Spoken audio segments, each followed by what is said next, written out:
Well, another tense 36 hours or so lies ahead in terms of politics in the Eastern Cape.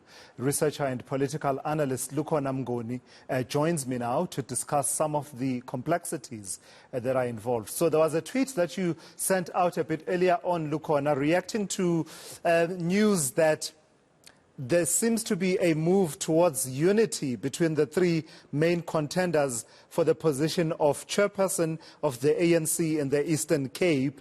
And you said this sums up the development ruin of the Eastern Cape in one clip. What makes you say that? Many people will say unity among the top leaders of the ANC would be good for the province that the ANC runs, at least in as far as government is concerned. You don't share that view in this case? Well, Thulas, it's a unity that is not with the interests of the residents of the province of the Eastern Cape. It's a unity that is about trading, seats and trading chairs. You will also see that if they were to achieve this unity, it would probably also culminate in trading certain positions at cabinet level of the Eastern Cape.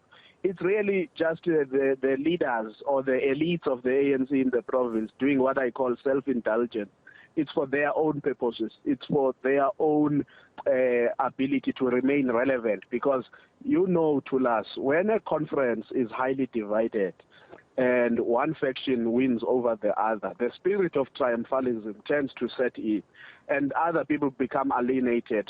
So now there are those who are probably thinking, rather we settle for a unity slate than be alienated in perpetuity until the next conference, which will be 4 years down the line, 5 years down the line.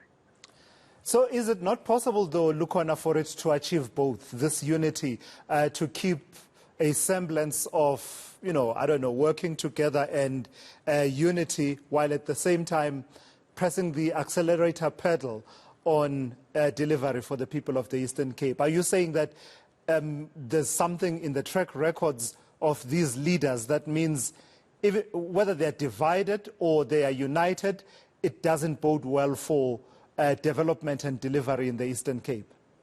Thulas, I am born in the Eastern Cape, so I travel there quite a lot. I can tell you, free of charge, that province is under catastrophic leadership.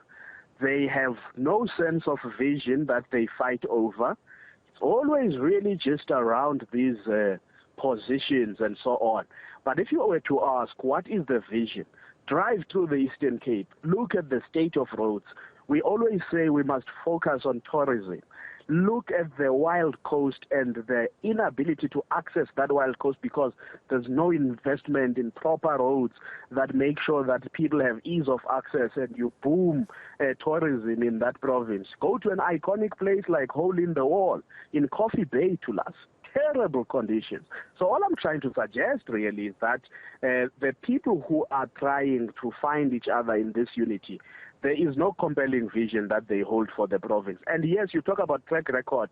They also have a track record of presiding over unfinished construction projects, being alleged to be corrupt and taking money. It's amazing how Oscar Mabuya and Babalo Matikizela have now sort of parted ways, because these are the people who were co-joined by that very serious allegation of taking about R1 million from the Ghana local municipality, and 400,000 of that found its way to renovate the house of Oscar Mabuya and so on. So in actual fact, even in terms of the allegations that are out there, the people who are trying to find each other don't inspire any confidence in at least to normal citizens who are watching what is happening and unfolding in East London this weekend. All right. Then lastly, Lukhona, talk to me about the latest developments that have to do with some members of the ANC in that province now seemingly wanting to interdict the conference that has already gotten underway.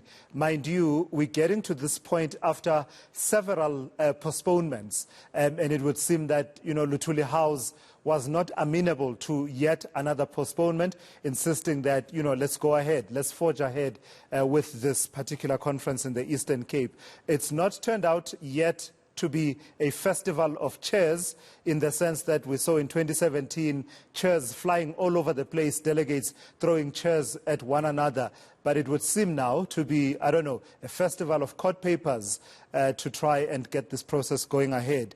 What do you make of that in relation to the ANC wanting seamless holding of provincial, regional, and even branch processes in the build-up to its elective conference later on in the year? Well, Thulas, it tells us just how contested these conferences are, because not only do they determine certain regional dynamics, but they also bring to life new power brokers, especially in a conference year for the ANC at a national level. So everybody wants to be influential, wants to make sure that they are in charge of the membership, they are in charge of the structures, because that has potential to influence the kind of delegation that goes to the national conference. But once people want to go and interdict in a political party, you get a sense that they are saying the internal systems have failed, or they have failed to get the necessary numbers for them to win the conference, and therefore they would much rather frustrate the process. Now, that is not to say there may be no legitimate grounds for people to go to court and review certain processes if there is enough evidence to do so. We've seen the ANC being taken to court at various regions. You've seen regions without delegations to national conferences because courts would have, annulled whatever regional conference that took place. So I think we need to see the quality of the papers, what is it that they are arguing for, but you'll never have 100% agreement, especially on credentials, Thulas, which really is the number of the delegates who should make up conference. And the guidelines of the ANC for conference are quite clear. They develop thresholds in terms of when is it that you can expect to hold a conference, even if you're not at 100%. So we would have to look at the quality of the papers to see whether this is a delay tactic or there's actually merit in the proposition for an interdict. Lukhona, I've got to thank you for weighing in on this conversation here on Today. Before I let you go, I imagine that by the time you come on air tomorrow with On the Spot at midday, the process will be reaching the business end in as far as the ANC in the Eastern Cape is concerned. But there are a lot of moving parts naturally to our politics. So just give me a sense, what are you tackling tomorrow? Well, tomorrow, Thulas, we are actually focusing on the state of the political economy. So we observe a lot in terms of politics, just as we've been talking now. But what is the confluence of the politics and the economy, and what can we do as a country, as the politics clearly are not inspiring confidence for some people? You are seeing a lot of calls that, there has to be change, but people are also complaining about cost of living, escalation in prices of goods and services. How do we get back to a place where we start focusing on the vision to rebuild our country, rebuild our economy with the kind of politics that are necessary? Fantastic. Lukhona Mnguni on the spot, and that's coming up tomorrow. You can catch that tomorrow at midday here on ENCA. It's the economy. The political is economic. The economic is political. I suppose it's the kind of conversation you can look forward to with Lukhona tomorrow.